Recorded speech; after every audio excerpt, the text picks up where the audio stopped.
I would like to welcome everyone this afternoon to this dialogue, this series of dialogue that we started 3 weeks ago. This is the third 2 weeks ago. This is the third one in the series. Welcome back to those of you who have been attending these sessions. We really appreciate that you have been coming back to us. We are hosting this with the museum, and we being the Historical Trauma and Transformation Research Initiative.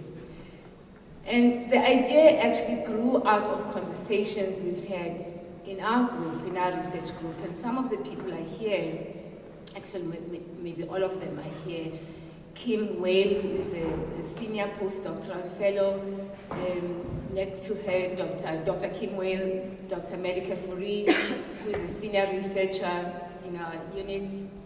She's just walked in now, and she's our PhD student in anthropology, Yasmina Brokovich, in sociology and anthropology. She's a PhD student. Tumi, who is a master's student also with us. We have Ruth there, people who will be joining us, who are not Levine, who not quite with us, but is joining us in process, and she's been part of the conversations. We have Dr. Lane Benjamin on the extreme side of that row, and in the middle we have Elina Kamanga, who's a master's student. All people who are, and Dr. Wuhle Zuma, who will be joining us next week as a senior postdoctoral fellow. So all of these people, we have weekly meetings in our research initiative.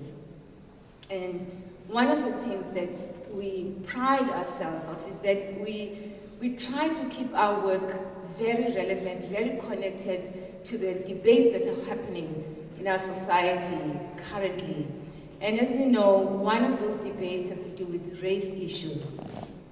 And our conversations led us to the question, what happens when black and white people are in real, serious, open dialogue or open conversation? What happens when black and whites actually encounter each other in an honest and open way, which is to say, not hiding, not denying, not avoiding, but really being open to what emerges in this dialogue and being brave enough to confront whatever emerges. In other words, what happens when people listen to one another, people who come from different sides of our history, actually engage and listen to one another. So these people I've just introduced or mentioned and pointed out to you, who are part of our team, have been, and as you can see, it's a diverse team.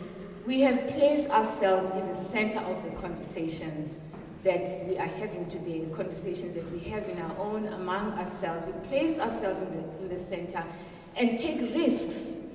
And this requires a certain level of moral imagination, which is an expression that we use very frequently in our conversations. This kind of imagination that really places one in the shoes of the other person. And not simply to imagine what they are thinking, but to also feel with them. And that we find a very useful way of truthfully engaging with the question of what is going on. What's going on in our lives, in the country, and in these conversations with one another.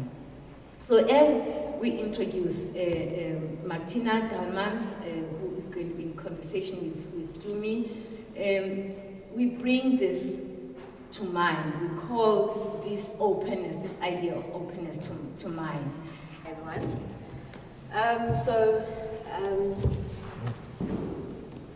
In trying to prepare for this talk, we threw around a couple of ideas and eventually decided on sharing a story that is very intimate and private.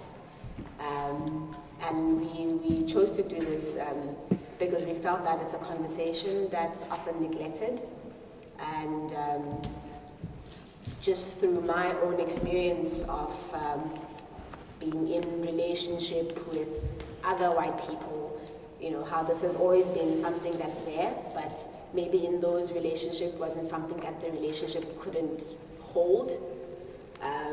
So we felt it was quite important to have this conversation, though it's one that leaves us a little bit vulnerable, but we felt it was important for us to have.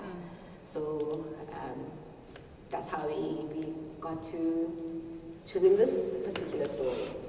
Yeah. Okay, thank you. Am I supposed to say something? Yeah.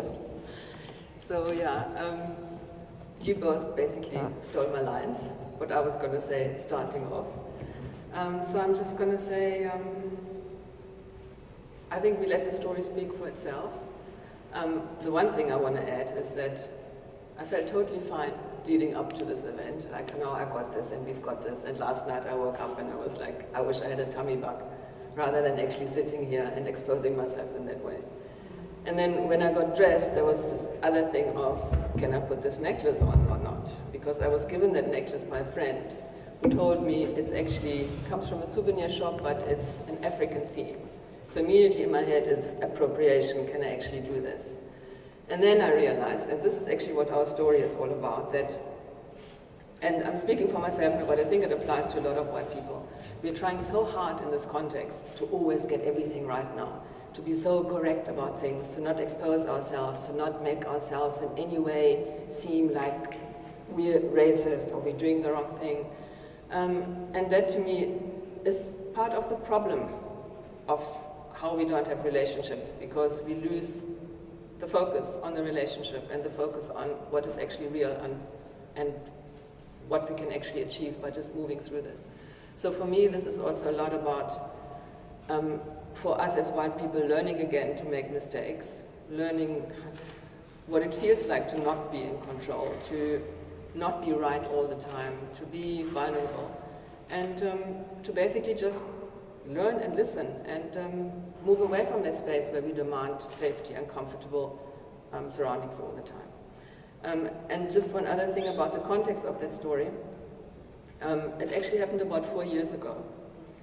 And it took Tumi and me a good 3.5 years to even be able to talk about it.